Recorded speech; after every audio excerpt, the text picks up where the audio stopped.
Saudamos você com a graça e a paz do Senhor Jesus. Que Deus abençoe a tua vida e hoje Ele possa abrir os teus olhos. Oi? Por quê? Saudamos você com a graça e a paz do Senhor Jesus. Que Deus possa hoje abrir os teus olhos para o cumprimento das profecias e vermos onde estamos e o que Deus espera de nós. Para tanto, nós vamos começar a nossa meditação no livro de Eclesiastes, e eu recomendo a você que ainda não fez a tua oração particular, que possa estar pedindo a Deus que Ele te dê sabedoria para poder entender a sua palavra. Até porque só Ele pode revelar o sentido correto da Escritura inspirada. Em Eclesiastes capítulo 1, versículo 9, Deus nos diz: o que foi, isso é o que há de ser. E o que se fez, isso se tornará a fazer. De modo que nada há novo debaixo do sol. Há alguma coisa de que se possa dizer: vê, isto é novo?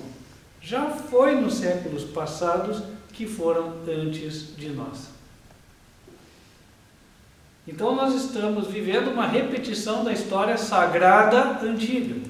Dito de outra forma, quando nós lemos a história do povo de Deus, nós sabemos que ela volta a se repetir na época mais moderna. Com isso em mente, nós vamos começar considerando uma época em que o povo de Deus foi levado cativo por causa da sua apostasia, do seu desvio de Deus para adorar ídolos. Em 2 Crônicas, capítulo 36,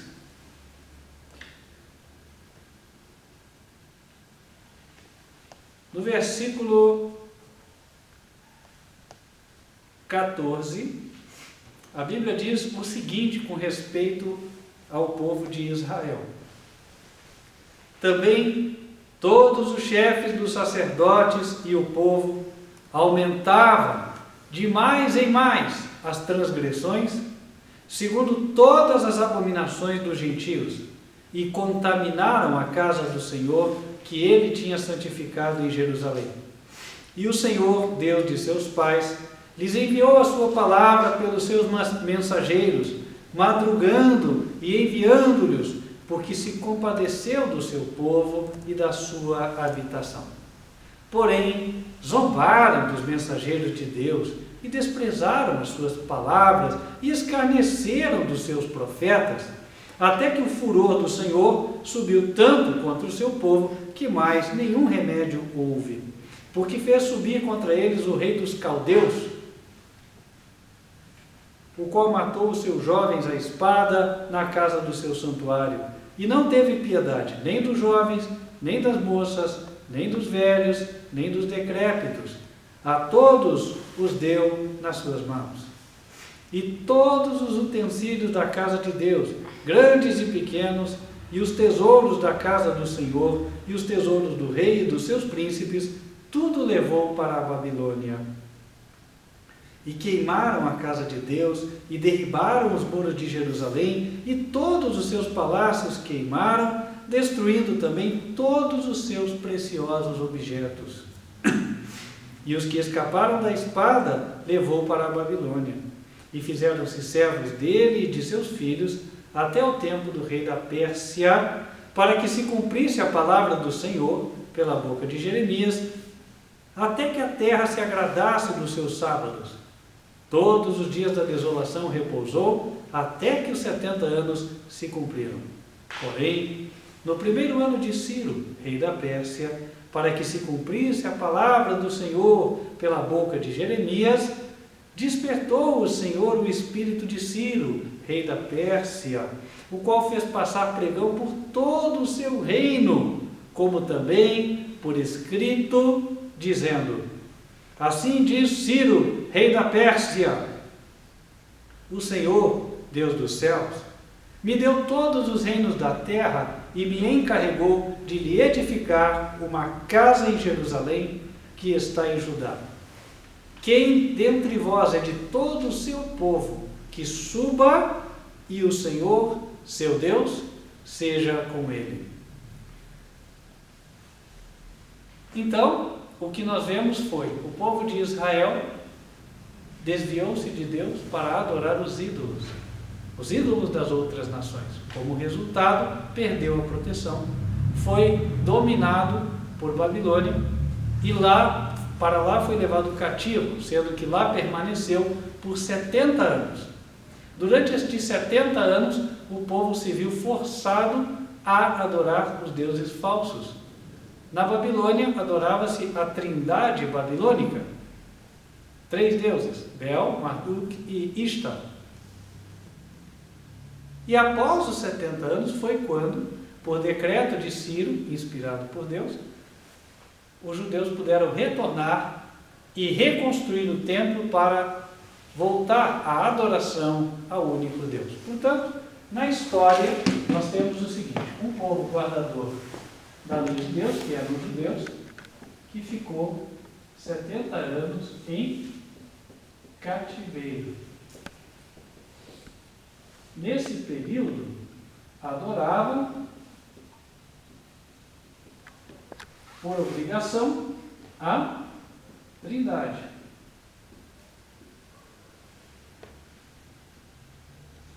Depois, retorna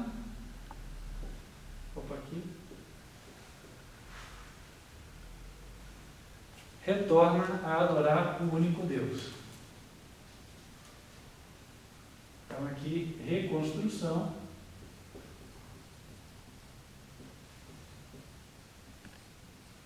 do templo,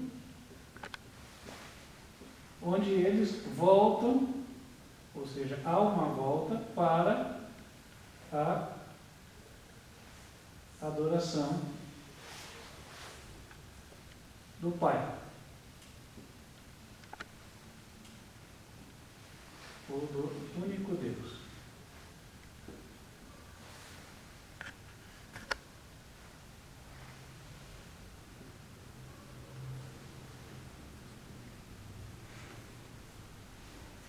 Nós já lemos que a história se repete.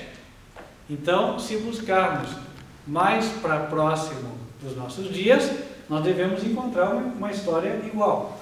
De fato, os judeus eram o povo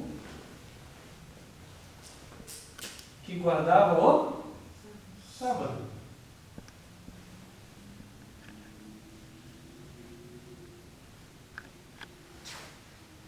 Então, vou escrever aqui: o povo que guardava o sábado.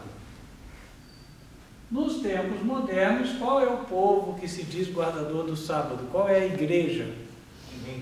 Adventista, né? Você fala que guarda o sábado, normalmente a pessoa já te pergunta: ah, você é adventista? Porque é o povo mais numeroso que guarda o sábado. Então ele tem o equivalente na igreja adventista. Aqui. A igreja adventista, quando fundada em 1863, não cria na Trindade. Só que em 1931 passaram a colocar no seu livro de crenças, no livro do ano, quer dizer, a crença da Trindade como crença número 2. Portanto, iniciamos também um período como o do passado. E, exatamente como ocorreu com os judeus, no ano de 2001, Deus motivou muitas pessoas para retornarem à verdadeira adoração. Eu sou uma testemunha viva disso, sou uma delas, daquela época.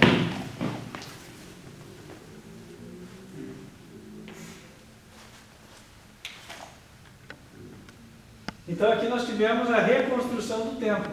E mais tarde, no ano de 2011,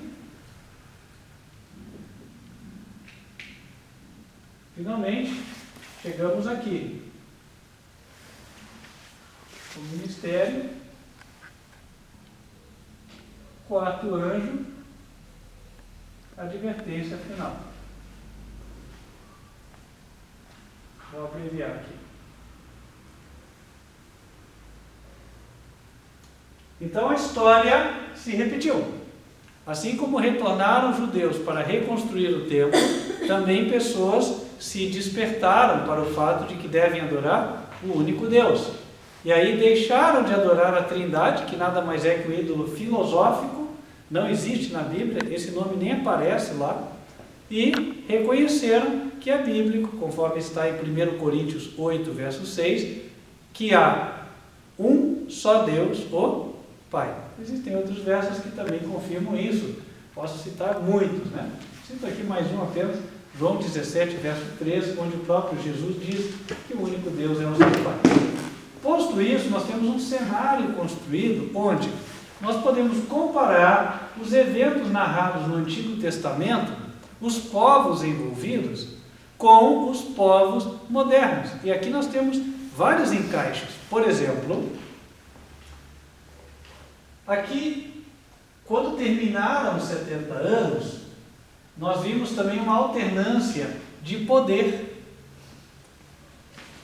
Os judeus foram levados cativos pelo rei de qual nação? Babilônia, certo? Então aqui estavam no período de Babilônia. Porém, logo antes de acabarem os 70 anos, quem que assumiu? A Medo-Pérsia, né? Então o primeiro governador da Medo-Pérsia foi Dario o Medo, foi o que entrou em Jerusalém, mas o capitão do exército já era Ciro. E aí Ciro começou a governar exatamente quando fizeram esses 70 anos. Então, finalizou os 70 anos, eles estavam aqui no governo de Ciro. Então, quando eu leio no Antigo Testamento coisas relativas à Babilônia, eu consigo me encaixar na nossa época nesse período aqui, ó, entre 1931 e 2001. Nós já éramos vivos numa parte desse período aqui. E de 2001 para frente, eu consigo fazer um paralelo com o Império Medo-Persa, com o Império Persa. Tá? Então, o que eu ler a respeito do Império Persa tem a ver com eventos aqui. E as próprias nações também ganham os seus equivalentes hoje. Veja, os judeus têm o seu equivalente no povo, na igreja adventista. A Babilônia tem o seu equivalente na igreja, que também hoje é um país, a qual ensina a Trindade como a sua doutrina básica. Qual é esta igreja? A Igreja Católica. Tudo que se faz lá é em nome do Pai, do Filho e do Espírito Santo. Não é assim? É. É em nome do Padre, não? Oi? É em nome do Padre? Em nome do Padre? Não. Tudo que eles fazem é em nome do Pai, do Filho e do Espírito Santo. Tem várias coisas, né? O sinal da cruz relembra isso, né? E outras coisas. Então, a Babilônia tem o seu paralelo aqui na Igreja Católica, né? Ou no Vaticano.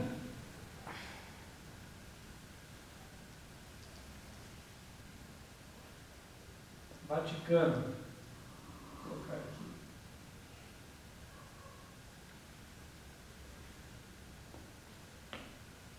E há um outro país que é conhecido por uma religião contrária à católica. Qual que é a diferença? Bom, existe, do ponto de vista das religiões cristãs, nós podemos dividi-las em dois grupos. A católica e as igrejas chamadas protestantes, correto? Pelo menos nasceram protestantes. Hoje não protestam mais, praticamente nenhuma, quase nenhuma está protestando. Porque as que protestavam, elas protestavam contra os erros da Igreja Católica, coisa que as igrejas modernas hoje não estão fazendo. Por isso digo que elas não estão protestando, certo? Então, aqui nós temos Babilônia, o seu equivalente na Igreja Católica, e o Vaticano, um país. Agora, um outro país onde você tem o princípio protestante estabelecido e é um país conhecido como nação protestante, é os Estados Unidos da América. E justamente é ele que faz frente a qualquer nação que tenha objetivos de dominar o mundo ou parte dele. Tá? Então a Medo-Pérsia aqui, ela tem o seu paralelo nos Estados Unidos. Aqui. Inclusive, quem se interessa por isso, pode estudar o regime de governo dos Medos e Persas e vai ver que ele é bem semelhante ao dos Estados Unidos da América. O próprio imperador era uma pessoa que, se ele fizesse uma lei, ele não podia mudar. Ele estava sujeito a ela. Da mesma maneira que, se o presidente americano sancionar uma lei, ele mesmo está obrigado a cumpri-la. Não pode voltar atrás. Então ele tem que pensar bem o que vai fazer com a caneta. Então, posto isso, olha como é que nós já temos um cenário aqui estabelecido. Quando eu vou, por exemplo, para as profecias de Daniel, Daniel ele fez questão de, claro, inspirado por Deus, ele sempre apontou em que época que ele recebeu a visão. Isso, para nós, tem uma importância capital nesse estudo, como vocês vão de ver. Em Daniel capítulo 8, por exemplo, no versículo 1, ele começa dizendo: no ano terceiro do reinado do rei Belsazar, apareceu-me uma visão a mim, Daniel, depois daquela que me apareceu no princípio. Quem era o rei Belsazar? Era um rei de qual império? Ele era o rei da Babilônia, foi o último dos reis da Babilônia. Em Daniel, no seu capítulo 5, a Bíblia fala que naquele dia, em que Belsazar deu um grande banquete e usou as taças de ouro que eram do templo de Deus e bebeu vinho naquelas taças, naquele mesmo dia apareceu uma mão, a mão escreveu na parede e Deus disse assim: contou Deus o teu reino e acabou. Naquele mesmo dia ele foi morto e Daniel, ou Dario, o Medo, assumiu o governo. Então, quando ele diz aqui que estava no terceiro ano do reinado do rei Belsazar, ele ainda estava no período de Babilônia. Então, trazendo para os nossos dias, Daniel teve essa visão no que seria o equivalente ao final quase do período de Babilônia. Olha aqui, chegando já próximo do ano 2001. Então, se eu quero entender o que essa profecia de Daniel 8 fala para os nossos dias, eu já consigo me projetar na década de 90. Falou, olha, é daqui para frente. Dá para entender? Deu para pegar? Ou seja, vamos de novo. Daniel disse que quando ele teve a visão, ele estava na época do rei Belsazar. O rei Belsazar era um rei da onde? Da Babilônia. Olha onde é que está a Babilônia aqui. Ela chega quase até o nosso ano de 2001, certo? Então, se ele teve a visão aqui, aquilo que ele recebeu é uma mensagem que além de ter falado lá no passado, para quem vivia lá, também vai falar para quem vive aqui, certo? Quase no final desse período para entrar para 2000, certo? Então, fala para nós. Olha como é que a Bíblia traz coisas que a gente nem imaginava, uma palavra de Deus pode falar para várias épocas diferentes. E aí, ele vai relatar a visão. No versículo 2, ele diz assim: e vi na visão, acontecendo quando vi, que eu estava na cidadela de Suzã, na província de Elão. Vi, pois, na visão, que eu estava junto ao rio Ulai. Os estudiosos logo identificaram que Daniel, quando teve essa visão e se viu em outra cidade, Deus estava mostrando o futuro para ele. Por quê? Logo, Babilônia seria derrotada pelos medos e persas. E os persas iam estabelecer uma capital do seu reino na cidadela de Suzã. Era uma capital de inverno, que eles chamam. Nós encontramos isso relatado no livro de Esther. Abram lá comigo, por favor. Em Esther, capítulo 1.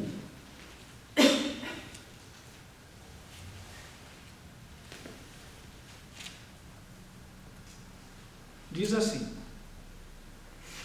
verso 1. E sucedeu, nos dias de Assuero, este é aquele Assuero que reinou desde a Índia até a Etiópia, sobre 127 províncias. Naqueles dias, assentando-se o rei Assuero sobre o trono do seu reino, que está na fortaleza de Suzã, no 3º ano do seu reinado, fez um convite a todos os seus príncipes e servos, o poder da Pérsia e Média e os maiores senhores das províncias estavam perante ele. Então, aqui ele fala que Suzã era a capital do Império Medo e Persa. E era uma capital a qual iam os governadores das 127 províncias. Na época, os medos e persas eram senhores de todo mundo conhecido. Nós podemos compreender, e é assim que se entende, que o governo medo-persa era um governo mundial. Era a nova ordem mundial deles, por assim dizer. Tá? E tinham lá 127 províncias. Então, era um mundo dividido. Hoje em dia, a cidadela onde nós vemos os representantes do mundo indo para decidirem as coisas do mundo, ela está em Nova York e chama-se Organização das Nações Unidas, é a ONU, correto? Então, o equivalente dessa cidadela de Suzã aqui é a nossa ONU, é lá onde está em Nova York.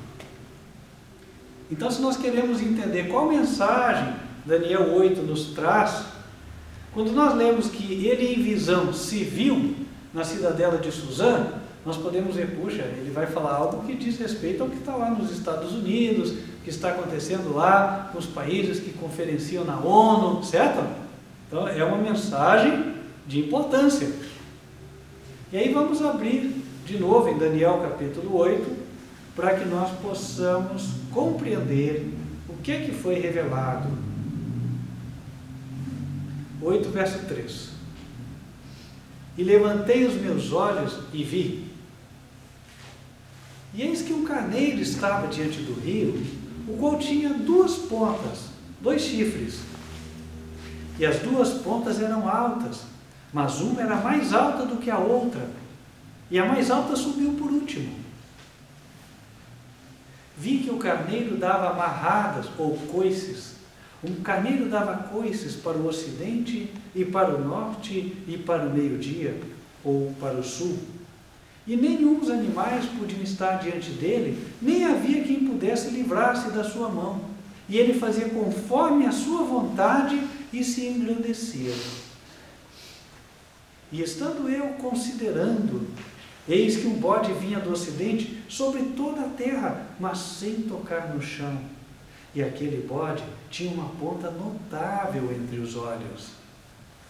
Dirigiu-se ao carneiro que tinha as 2 pontas, ao qual eu tinha visto diante do rio, e correu contra ele com todo o ímpeto da sua força.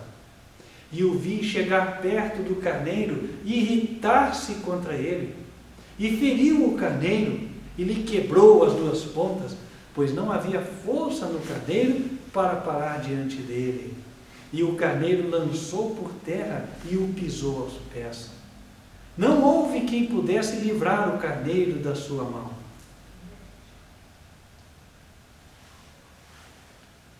Ora, ele se viu lá na cidadela de Suzã. Lá ele encontrou um animal que era o dominador. Ninguém podia fazer frente àquele animal. Um carneiro com 2 chifres. Sendo que os 2 chifres, um deles era mais alto, era justamente aquele que subiu por último. Né? Eu vou só fazer iconizado aqui, né? Como se fosse o animal. E aí ele viu que à distância vinha outro animal, sem tocar no chão. Esse outro animal que vinha Vinha correndo.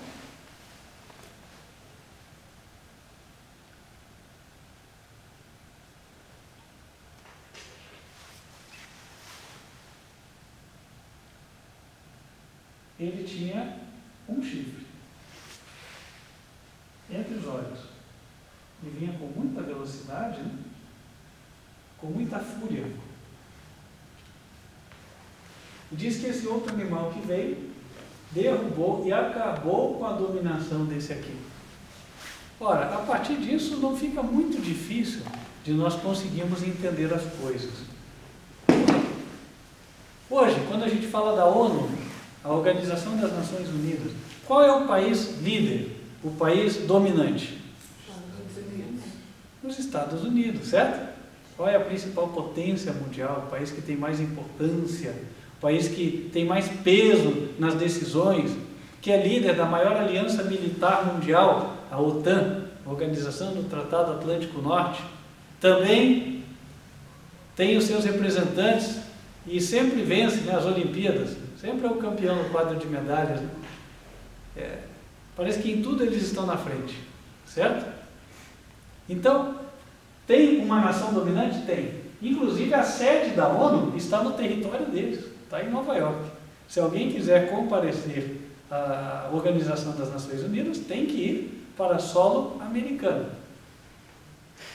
Portanto, os Estados Unidos são o equivalente ao que na época era representado por esse bode aqui.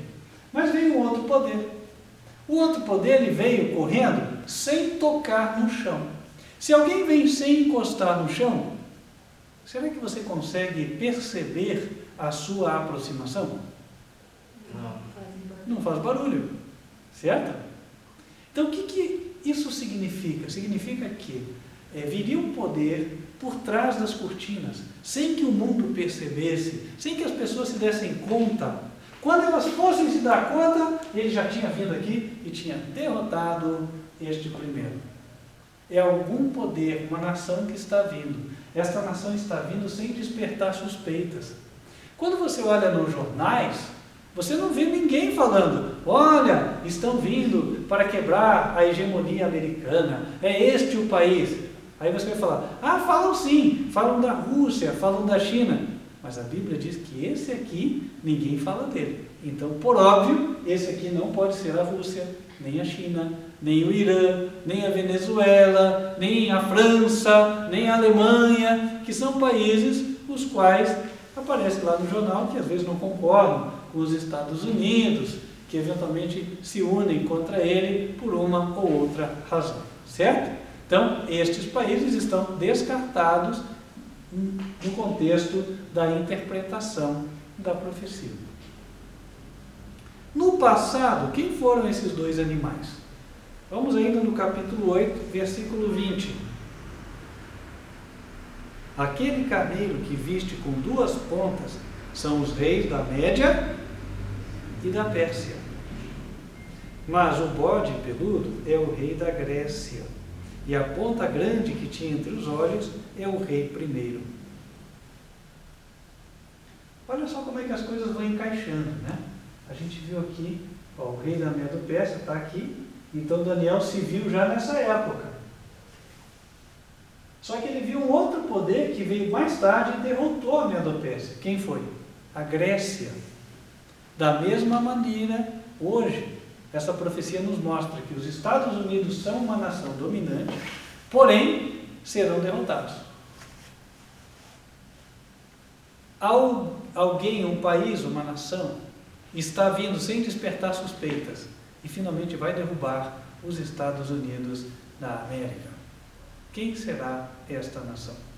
Bom, para isso nós precisamos entender alguns detalhes da profecia. Porque a Bíblia diz que o bode, quando ele veio, ele quebrou os dois chifres do carneiro, certo? Quando houve o atentado das torres gêmeas, que caíram as torres, né, muitas pessoas disseram, olha, a profecia de Daniel 8, os dois chifres quebrados e tal. Não foi exatamente isso, mas, querendo ou não, as pessoas se despertaram para uma conexão entre a revelação de Daniel 8 e os Estados Unidos da América. E esta conexão é verdadeira. Agora, o que exatamente estava acontecendo? Será que o 11 de setembro tem alguma coisa a ver com isso? Em parte sim. Em parte sim. Tá? Por quê? Foi depois do 11 de setembro que lançaram por assim dizer, um decreto chamado Ato Patriótico, Patriot Act. E ali foram retiradas algumas liberdades dos cidadãos. Algo que nós vimos quando aconteceu a Covid, por exemplo, né? Então, veio o Covid, nós somos uma república, mas de repente parecia que nós vivíamos num país comunista, certo? Não podia sair, tinha toque de recolher, 10 da noite, não sei qual é a relação disso com a doença, né? Não tem, mas aproveitaram para começar a fazer o povo se acostumar com isso aí, tá? E aí, aconteceu que começaram a haver ataques à República Americana, à forma de governo. E esses chifres têm a ver com isso. Qual é o significado dos chifres? Vamos deixar a Bíblia falar conosco. Abramos no livro de Zacarias, capítulo 1. Zacarias, capítulo 1, versículos 18 e 19.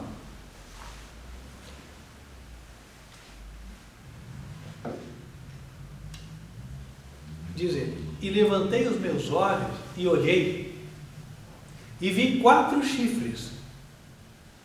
E eu disse ao anjo que falava comigo: que é isto? E ele me disse: estes são os poderes que dispersaram Judá. O que os chifres eram? Poderes. Então, o chifre representa o segredo do poder da nação. No caso dos Estados Unidos, o segredo do poder desta nação, qual é? Não é difícil de entender, basta analisar a história deles, tá? Os Estados Unidos, na época do descobrimento do Brasil, não eram nada, por assim dizer, nem existia. Mas de 300 anos para cá, fez assim, né? Subindo, até chegarem a ser a nação dominante no mundo. Por quê? A história diz o seguinte: na Europa não havia liberdade religiosa, as pessoas eram perseguidas, eram mortas na fogueira, eram mortas na estaca. Às vezes o grande crime, entre aspas, era ter uma página da Bíblia copiada dentro da roupa, e às vezes escondidinho eles iam e mostravam para alguém. Pronto, era suficiente para a Igreja Católica falar com o rei ia lá, mandava matar aquele grande criminoso. Então, para a gente ver que nem tudo que fala, né, na mídia dá para acreditar, certo? Desde antigamente já era assim. Quem não está de acordo com a política dos dominantes, então é taxado de criminoso. É mais ou menos esta a regra. E aí o que acontecia? Puxa, as pessoas começaram a perceber que se elas quisessem ter liberdade religiosa, não poderiam permanecer naqueles países da Europa. O que elas fizeram? Ouviram falar que existia uma terra no Novo Mundo, do outro lado do oceano, onde elas poderiam construir a sua vida e ter liberdade religiosa. Não pensaram 2 vezes, rumaram para lá. E não somente elas, muitas pessoas pensantes. A situação era tão feia que nesta época da Idade Média, por exemplo, a própria história fala que foi a Idade Escura, não havia progresso na ciência. Por exemplo, aquele que ousou falar que a Terra não era o centro do universo, quase morreu. Tinha um outro que disse, né, que a Terra não era o único planeta habitado, existiam outros planetas, pagou com a vida. Aonde? Na Itália, morreu lá. Vítima da Inquisição. Então, muitas pessoas que eram cientistas, mentes esclarecidas, expoentes, logo eles deixaram o solo dos seus países e foram abençoar os Estados Unidos da América com os seus talentos, com os seus dons. E fruto disso, fruto também dos princípios do protestantismo que eram aplicados lá nos Estados Unidos, aquele país foi crescendo e até se tornou uma grande potência. Portanto,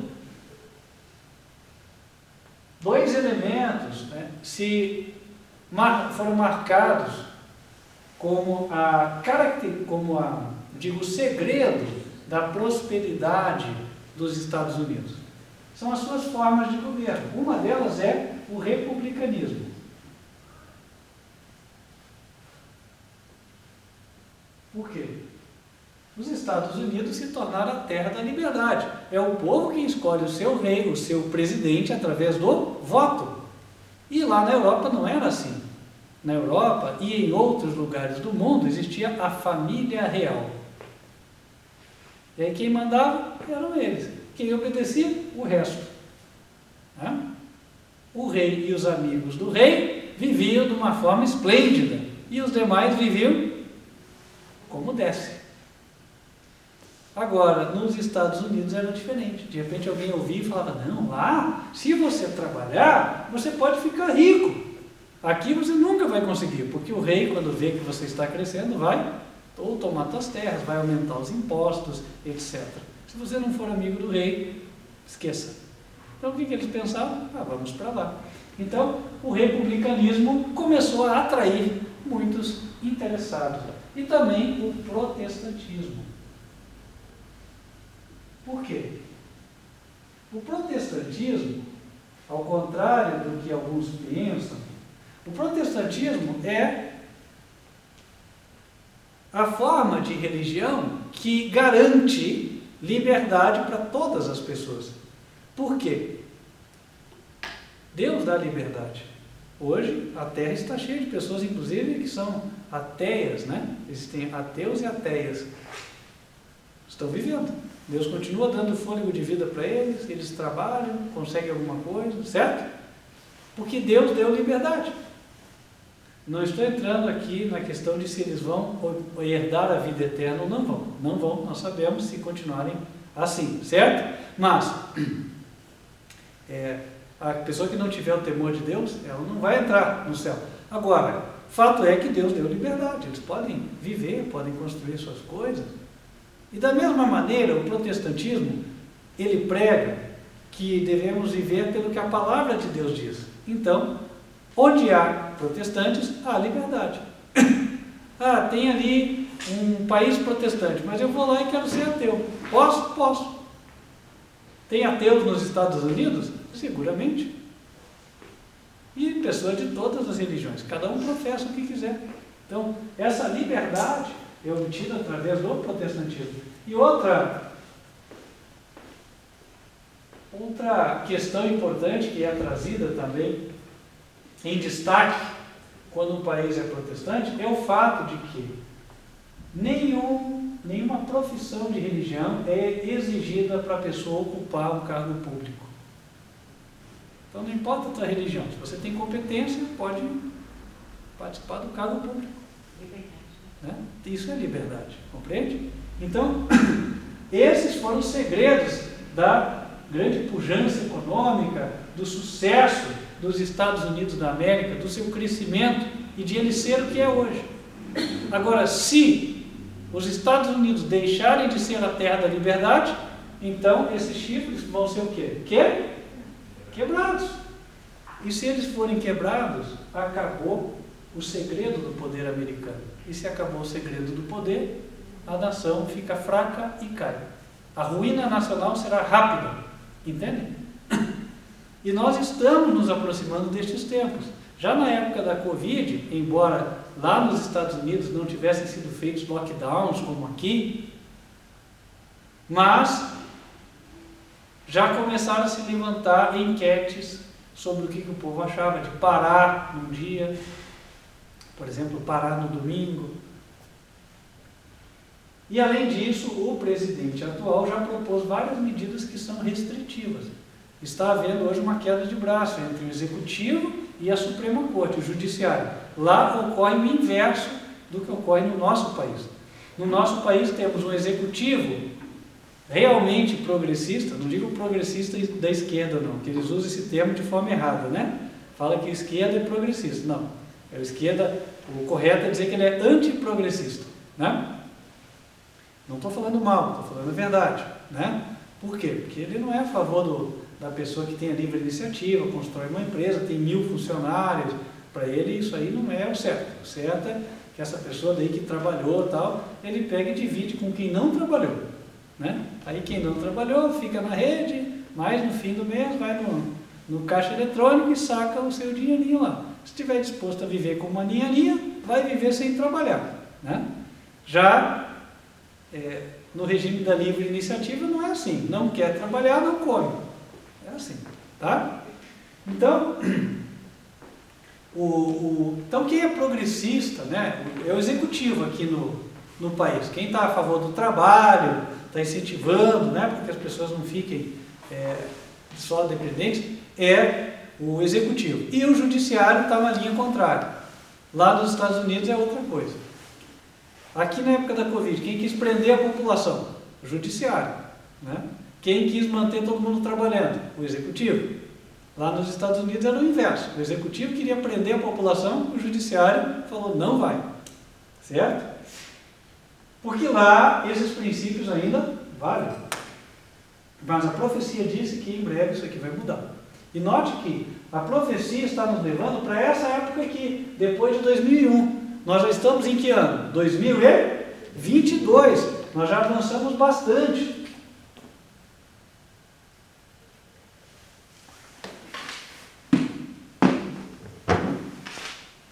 E agora é que nós vamos chegar no ponto que deu nome ao sermão. A renúncia do Papa Francisco. Ah, ele vai renunciar? Não sei. Não vou afirmar aqui se ele vai ou se ele não vai renunciar. Isso é uma questão que eles lá vão decidir. Mas a profecia, ela aponta que há um poder que vem para quebrar isso aqui. Quem é o inimigo do protestantismo? Historicamente falando, não é difícil de ver. O protestantismo nasceu de um protesto contra os erros da Igreja Católica. Então, quem é a inimiga número 1 do protestantismo? Da Igreja Católica, é óbvio. Não tem muito aqui que ficar especulando, certo? Então, ela é a inimiga. Então, se eu for identificar alguém como sendo esse poder aqui, um bode, ele está associado à Igreja Católica. Mas os animais não representam igrejas, os animais representam reinos. Dá uma olhadinha lá em Daniel, capítulo 7, versículo 23. Daniel, capítulo 7, versículo 23. Disse assim: o quarto animal será o quarto reino na terra. Então, animal representa reino, país. Ora, mas a Igreja Católica hoje é um país? Claro que é o Vaticano. Então, agora a gente vai encaixando as peças segundo o que a profecia vai revelando. E confirmem para ver se não é exatamente o que está acontecendo. A profecia diz que o Vaticano viria como um bode correndo sem tocar no chão. A mídia não ia falar que o Vaticano estava fazendo isso, mas ele estava fazendo. Estava trabalhando para derrubar o protestantismo e o republicanismo nos Estados Unidos da América. Está acontecendo isso ou não está? Há um ataque ao protestantismo nos Estados Unidos hoje ou não há? Há um ataque ao republicanismo hoje nos Estados Unidos ou não há? Esse ataque, irmãos, ele está sendo realizado pelo próprio presidente da República Americana atual. Agora, quem é esse presidente? Esse presidente era alguém que tinha boas relações com o Papa. Aí agora a gente começa a encaixar as coisas, certo? Era o preferido do Papa na eleição, quando disputava com o Trump as eleições. Então agora ele vem. E aí quando ele vem, ele está fazendo um trabalho tentando prender a população, tirar as liberdades. É um trabalho que vem de encontro a quebrar estes chifres. Mas já quebrou o chifre? Não quebrou. Não quebrou. Tá? Mas dá para ver que, então, há uma conexão. Interesses do Vaticano existem no sentido de quebrar. Todo presidente americano que trabalha, ou toda autoridade americana que trabalhe para destruir o protestantismo está agindo em harmonia com os interesses do Vaticano. Isso dá para perceber, certo? Porque o Vaticano é o inimigo número 1 do protestantismo. Simples assim. Não precisa entrar em muito detalhe, buscar muita prova, não. Basta analisar a história e observar. E outro detalhe, por quê? Não adianta a gente ir para a mídia, porque a Bíblia mesmo está dizendo que ele ia se aproximar sem fazer barulho. O bode não tocava no chão. Então pensar que vai ter o ruído, todo mundo vai chegar sabendo, olha, você viu o que o Vaticano está fazendo? Não vai haver esse tipo de conversa.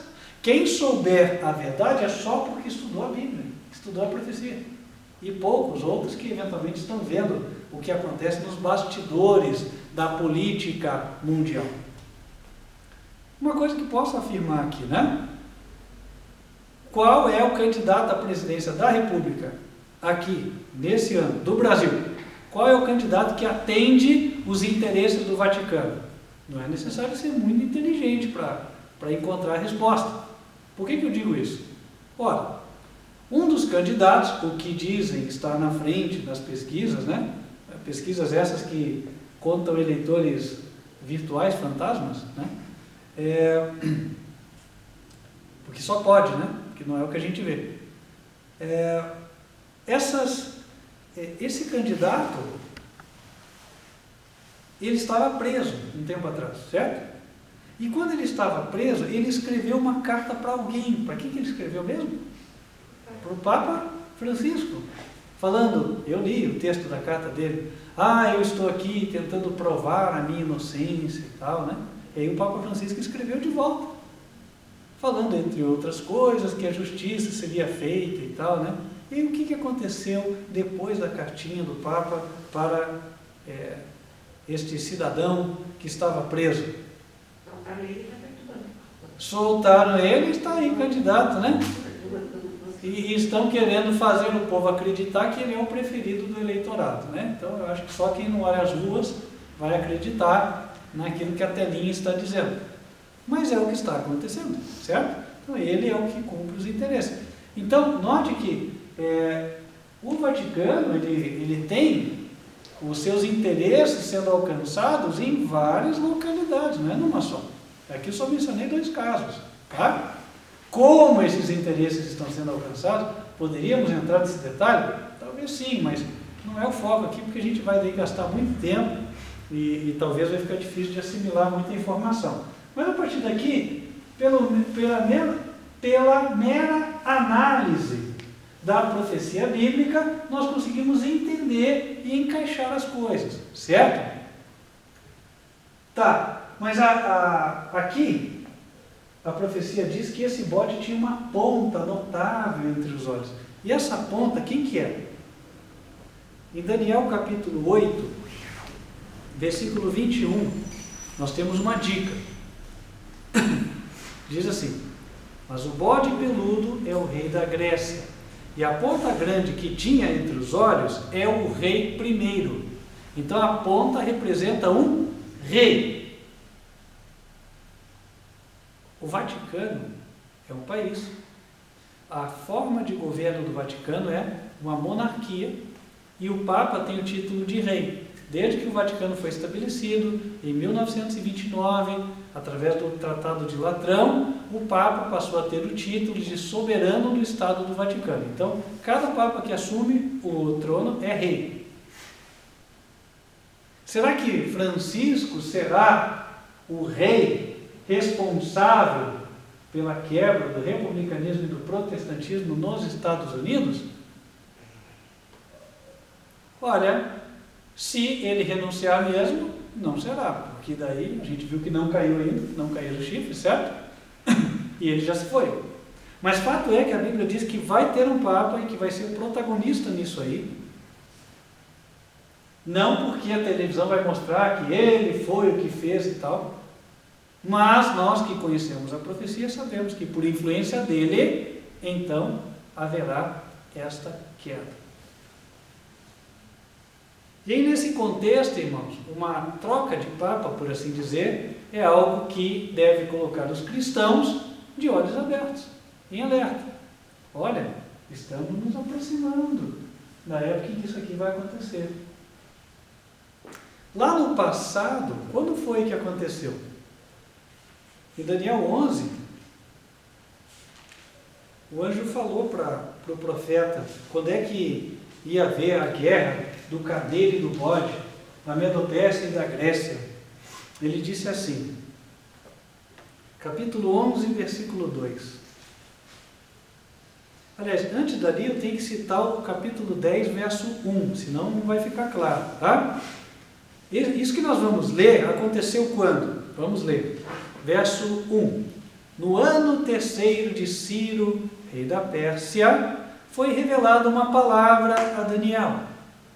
Qual era o rei?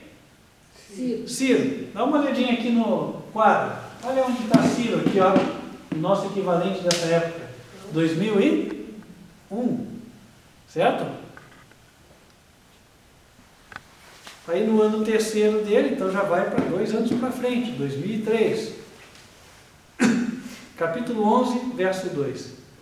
E agora te declararei a verdade. Eis que ainda 3 reis estarão na Pérsia, e o quarto será acumulado de grandes riquezas mais do que todos, e esforçando-se com as suas riquezas, agitará todos contra o reino da Grécia. Então ele falou assim, ó, conta, vão vir 4, e o quarto é o que vai guerrear com a Grécia. E aí, a Medo-Pérsia ia começar a cair.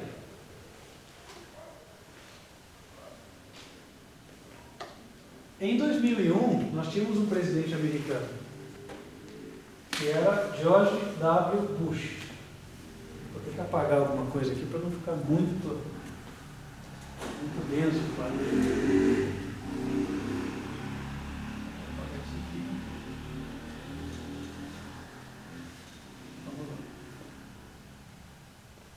Podemos apagar isso aqui. Ok. Então, era presidente americano o George W. Walter Bush, ou Bush filho. E aí, ele foi substituído em 2008 por um outro presidente. Qual era o nome dele? Barack Obama, perfeito. Aqui. Então, na contagem de Daniel 11, o Barack Obama já foi o primeiro. Está aqui. Depois,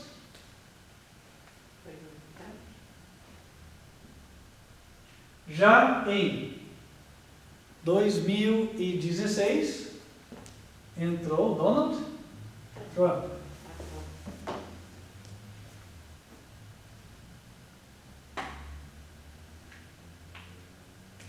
Donald Trump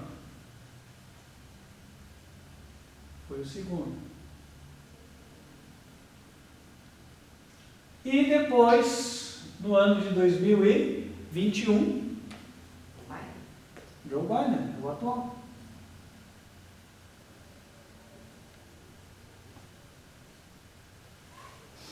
Veio Joe Biden.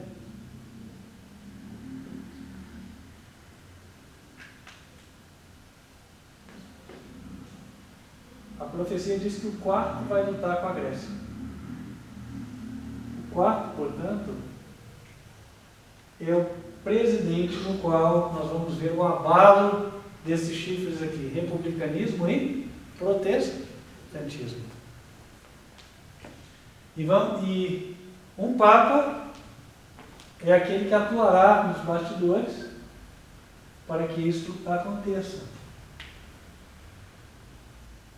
Com a saída de Francisco, se isto se confirma mesmo, se ele efetivamente renunciar, a menos que aconteça algo grave e o outro Papa dure muito pouco tempo, o próximo Papa pode vir a ser, sim, o protagonista dessa história. Então note como as coisas estão aos pouquinhos fechando. Nós começamos a ver os contornos do futuro. Não podemos determinar com clareza ainda, ó, é aqui, é ali, é esse, é aquele. Mas os contornos do futuro começam a aparecer na linha do nosso horizonte. E neste sentido, irmãos, eu posso, como o apóstolo Pedro disse certa vez, repetir para os irmãos, e aqui nós já vamos caminhando para finalizar, tá? Lá na primeira carta a Pedro,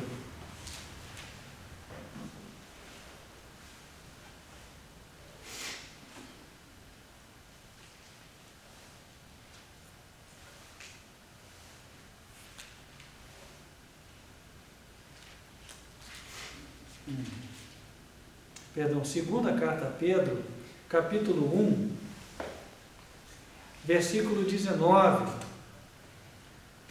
Segundo Pedro, capítulo 1, verso 19. E temos muito firme a palavra dos profetas, a qual fazeis bem em estar atentos, como a uma luz que alumia em lugar escuro, até que o dia esclareça e a estrela da alva apareça em vosso coração.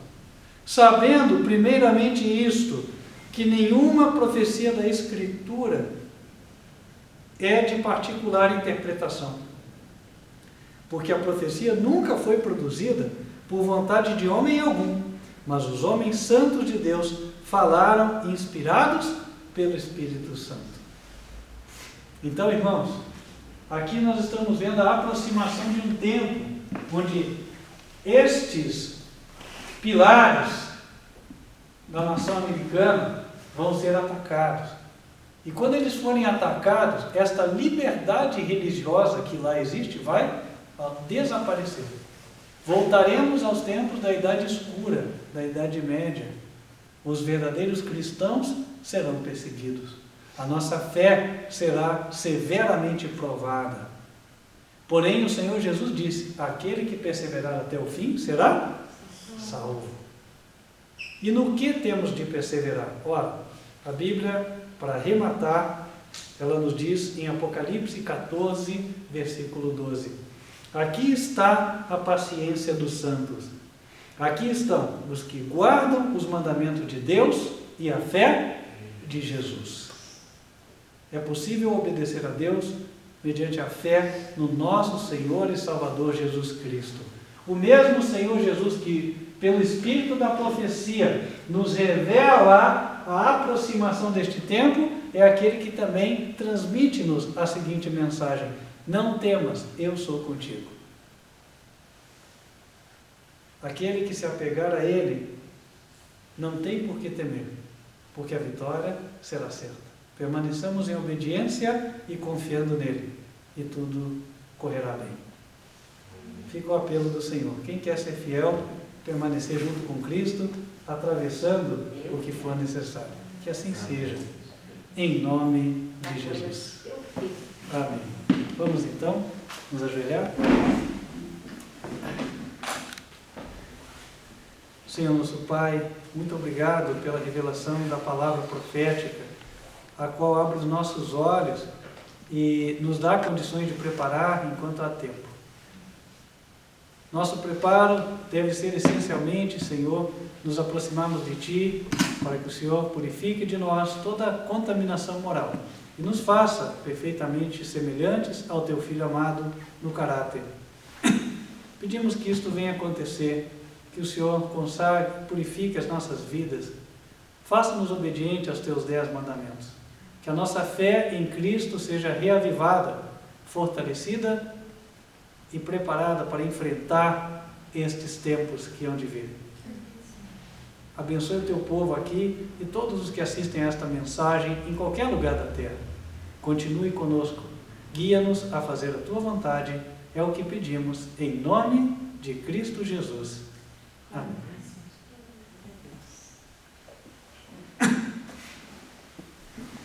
Então, para encerrar, vamos estar louvando a Deus. Vamos cantar o hino Fé é a Vitória.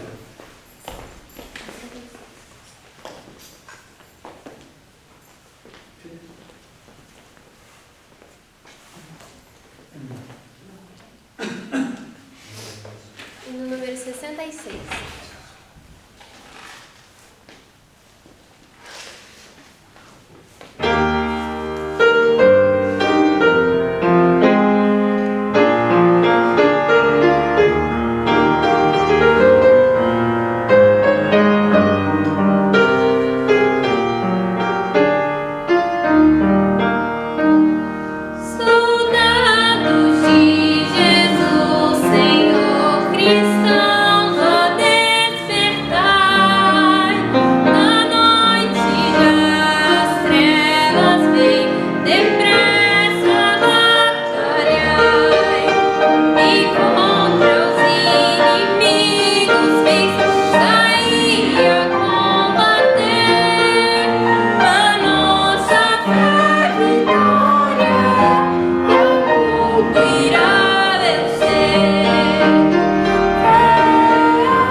Estamos finalizando a nossa programação de hoje e quero estender o convite a você para continuar nos acompanhando pelo canal do Ministério, que está no site advertenciafinal.com. Você clica na seção vídeos e pode encontrar tanto a transmissão ao vivo, como também as pregações já gravadas. Nós temos mais de 1000 vídeos disponíveis para você estudar e conhecer a palavra. Você pode se aprofundar no conhecimento. Aproveite, porque é por tempo limitado. Em breve não teremos a mesma liberdade religiosa. Portanto, faça bom uso. Entre, compartilhe, encaminhe para aqueles que você ama e deseja que sejam salvos também. Você pode nos assistir ao vivo aos sábados, em 2 horários, 15 para as 10 da manhã, Escola Bíblica das Crianças, e 11 horas da manhã, Mensagem do Culto. E também às quartas-feiras, a partir de 8h10 da noite. Se desejar nos visitar, nós estamos na rua Frei Lívio Paniza, número 530, bairro SIC, Curitiba, Paraná. Venha adorar o único Deus conosco. Estamos aqui aguardando você, e eu tenho certeza de que Deus e os seus anjos, juntamente com o Senhor Jesus, também ficarão felizes de ver você adentrar este templo. Nós vamos ficando por aqui, lembrando que se você quiser nos visitar, o horário de culto é sábado, 9h30 da manhã, ou quarta-feira, 19h30. Vamos fechar os olhos e invocar as bênçãos do Senhor. Que o Senhor te abençoe e te guarde. Que o Senhor faça resplandecer o seu rosto sobre ti e de ti tenha misericórdia. Que o Senhor levante sobre ti o seu rosto e te dê a paz. Amém. Que Deus te abençoe e que em breve, na próxima transmissão, se Ele assim o quiser, estejamos juntos para aprender mais. Até lá. Que Deus abençoe.